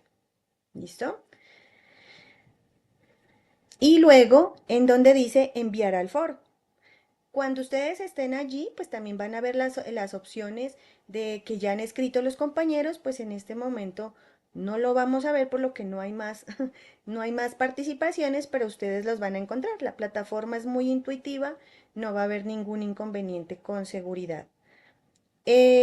Asimismo, en la parte también de donde estamos ingresando en la semana 2, van a encontrar, como les decía, el material de lectura. Entonces, les hemos compartido unos PDFs, el de Gramsci, el de Álvaro Vázquez, análisis de coyuntura de relaciones de fuerzas, la presentación de la profe Nelly, que muy amablemente nos la regaló. Muchas gracias, profe Nelly. Una intervención del presidente Gustavo Petro en la CELAC que nos da cuenta precisamente pues de un análisis coyuntural en varias temáticas, también en lo referente al salario mínimo vital. Bueno, este tema de la infraestructura petrolera, ¿sí? Ustedes lo van a tener todo allí y también va a quedar subida allí esta videoconferencia, ¿sí? Para que aquellos que si requieren volver a revisar, esa es del año pasado, entonces Anita nos deja ver por lo que somos coordinadoras, entonces nos aparece otra información, pero a ustedes no les va a aparecer la del profe Nelly, y más abajo ya aparece la actividad. La actividad entonces, en donde dice tarea semana 2, la actividad interactiva, es donde ustedes van a poder anexar su mapa mental. Estaremos con Anita pues muy atentas, ¿sí? A ustedes allí es como anexar un archivo, les va a aparecer a ustedes y estaremos muy pendientes. Muchas gracias. Bueno, muchísimas gracias. Una vez socializada la unidad didáctica, pasamos entonces al cierre académico de la sesión, pero recuerden que después del cierre académico de la sesión tenemos unos minutitos para dudas e inquietudes sobre acceso y, bueno, temas técnicos de la plataforma, desarrollo procedimental y metodológico del diplomado. Sabemos que en las primeras sesiones, digamos, este pedacito pues es vital para poder continuar con el adecuado desarrollo del diplomado. Por eso entonces pasamos a darle la palabra al profesor Vicente Brian Rivas, quien es nuestro director de la Escuela Nacional Sindical de FECODE. Profe Vicente, buenos días. Buenos días, compañera Ana María, compañera Luzaida, para nuestra ejecutiva y fiscal de nuestra querida FECODE, la compañera Uraneli Daza Gallo, a nuestro director de escuela, el compañero Albeiro Victoria Cuesta, y a todos y todas nuestras queridas compañeras y compañeros conectados de todo el país que han iniciado este diplomado muy importante para cualificarnos, porque cada 8 días vamos a estar viendo una temática diferente, pero importantísima para que cada uno de ustedes se apropien de ella y la multipliquen en cada uno de nuestros 32 departamentos. Nuestra gratitud a nuestra fiscal por sus valiosos aportes realizados en el día de hoy. Y queridos compañeros y compañeras, aquí, como lo planteaba nuestra fiscal, se requiere la combinación entre teoría y praxis, porque si nos quedamos únicamente en lo teórico, pues no avanzaremos. Pero si combinamos teoría y praxis y creamos conciencia, primero en nosotros y luego en nuestras instituciones, en nuestra comunidad educativa, pues iremos modificando positivamente los 212 años de yugo del bipartidismo y de los partidos tradicionales de derecha y de extrema derecha. Vemos cómo hegemónicamente, y lo planteaba nuestra expositora en el día de hoy, a nivel internacional, a nivel regional y a nivel nacional, cómo los grandes imperios imponen condiciones nefastas para la vida con dignidad y la justicia social. Y lo que está viviendo Argentina actualmente con Milei, políticas regresivas, nefastas, en contra de la clase trabajadora, en contra de la sociedad de Argentina, fue lo que han hecho o hicieron gobiernos anteriores al de Gustavo Petro Rego.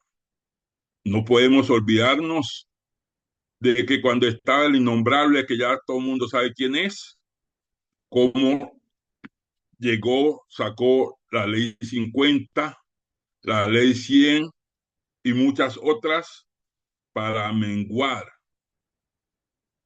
la dignidad de la clase trabajadora colombiana, cómo privatizó muchas empresas estatales que eran importantes para el país, como el caso de los puertos, acabó con los ferrocarriles, entregó los bancos, que eran un solo banco oficial como es el Banco Agrario, los demás todos los privatizó, cómo vendió muchas represas, cómo los trabajadores de Telecom, que era una empresa oficial, acostaron siendo empleados públicos y al día siguiente amanecieron con todas las instalaciones de FECO en todo el país militarizadas, puertas cerradas.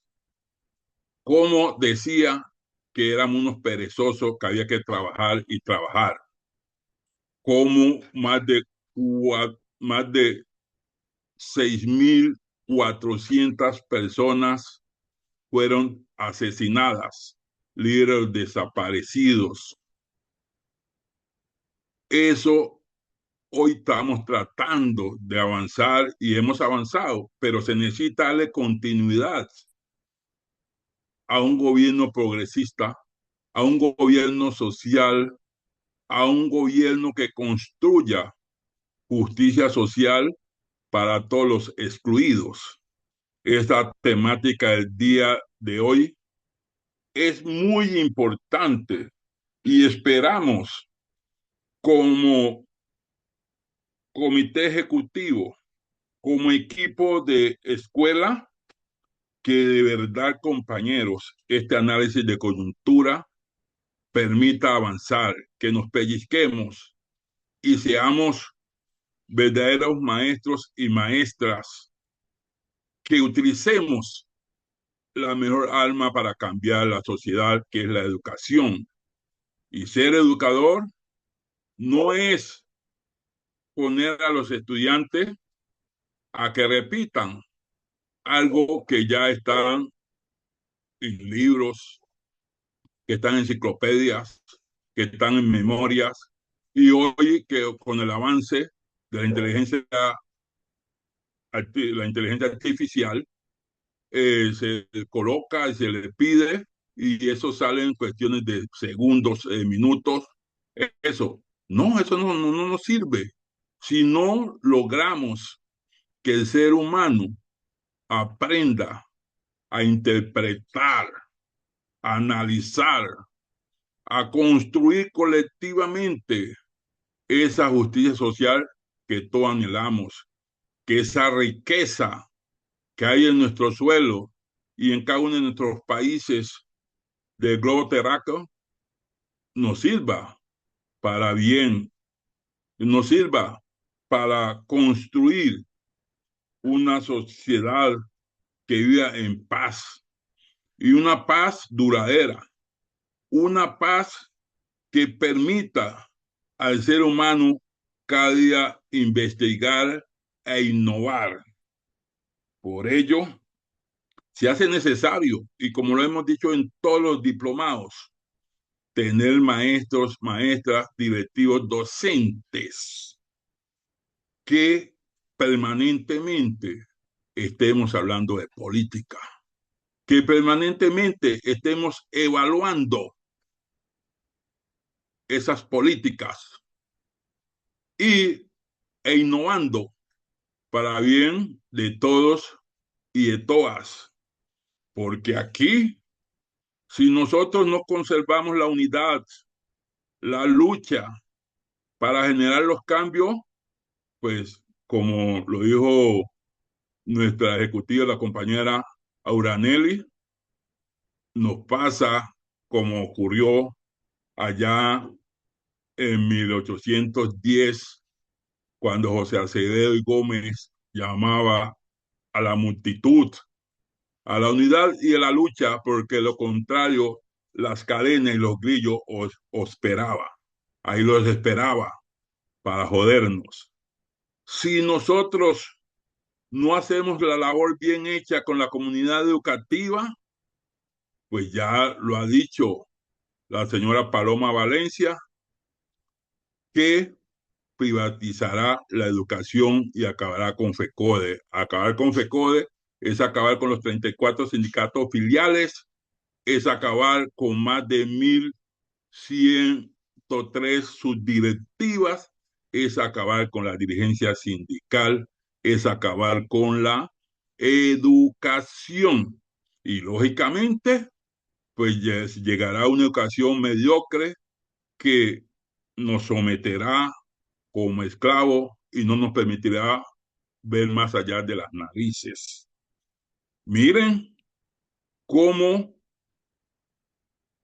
estas copias mal hechas del imperialismo van afectando regiones, van afectando países.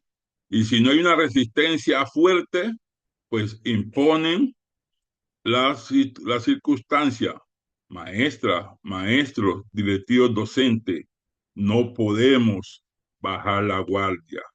Hay que hacer un trabajo más fuerte, más contundente, porque un compañero planteó hoy algo muy lógico, y es que a la dirigencia sindical en las pasadas elecciones del 8 de marzo nos fue muy mal.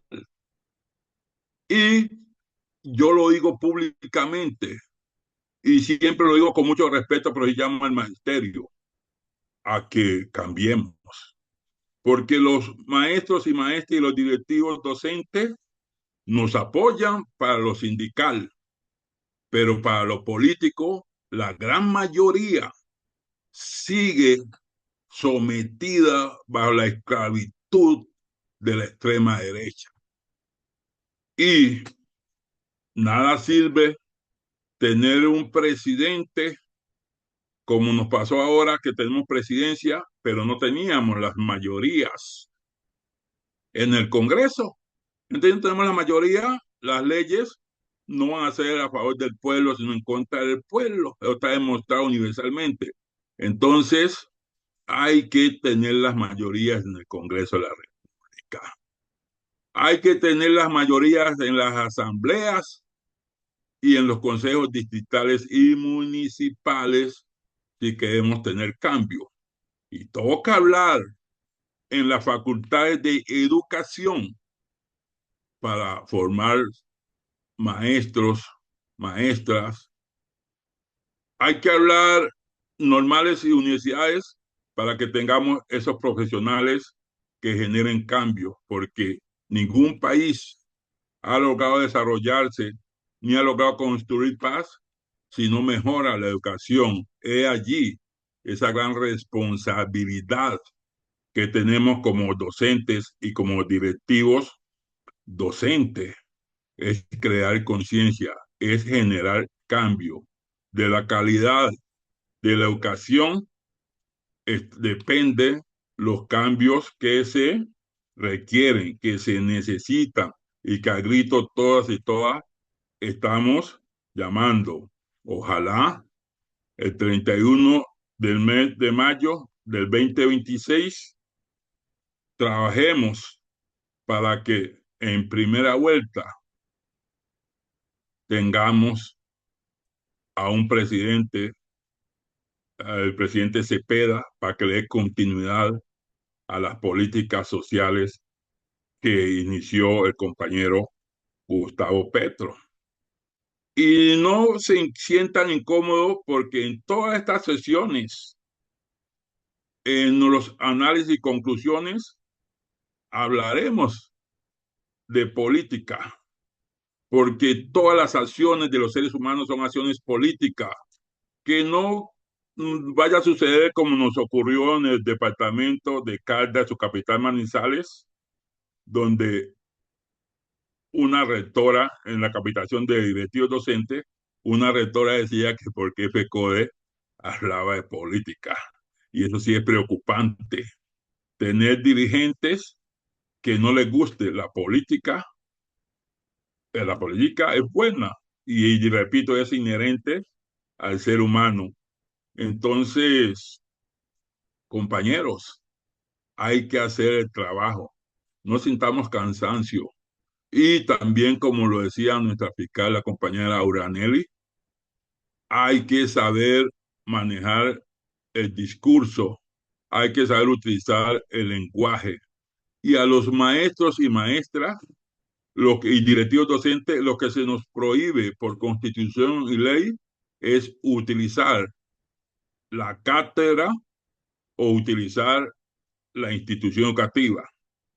Pero si nosotros no utilizamos la cátedra ni la institución educativa, podemos hacer política y nos irá bien y es crear conciencia. Y no hay ningún problema. Y yo en todas las cortes comento un caso personal. Yo fui diputado en Antioquia y nunca utilicé mi cátedra ni la institución. Pero cuando salía de las cuatro paredes, cuando no tenía al frente de mis estudiantes allá en la institución, sino por fuera, me montaba a las tarimas a llevar un mensaje, un discurso de unidad, un discurso de cambio, y fue así como más de 12.004 maestros y maestras, padres de familia, me apoyaron para que yo llegara a la Asamblea de Antioquia. Y esa invitación es que hagamos esto también, compañeras y compañeros, a que aportemos. Yo, por el día de hoy, dejo allí deseándole a cada uno, a todas y todos, un receso de Semana Santa, que descansen, que reflexionen. Como hombre de fe y creyente, le pido al Todopoderoso me los proteja. Les deseo una feliz y en paz Semana Santa, y nos veremos en abril, no, el primer sábado de abril no, porque es el próximo 11 de 4, no abril, habrá, profe El 8 de Vicente. abril. el 8 de abril, eso, nos 8. veremos nuevamente, porque respetaremos ese descanso merecido 11. de Semana 11, Santa. 11. 11, 11 11. de Entonces, abril. el 11 de abril estaremos Ujú. nuevamente conectados. El 4 no es Sábado Santo, no estaremos conectados, pero el 11 esperamos allí. Y por último, les pido el favor a aquellos compañeros y compañeras que no se han conectado por X o Y razón, que hagan el esfuerzo y se conecten, porque una de las reglas es si pasan 4 sábados y la compañera o compañero no se conecta, nos tocará, se entiende que no está interesado, y buscar a otros y otras que están en lista de espera. Mu- eh, feliz fin de semana, muchas bendiciones. Hasta el 11 de abril. Chao, chao.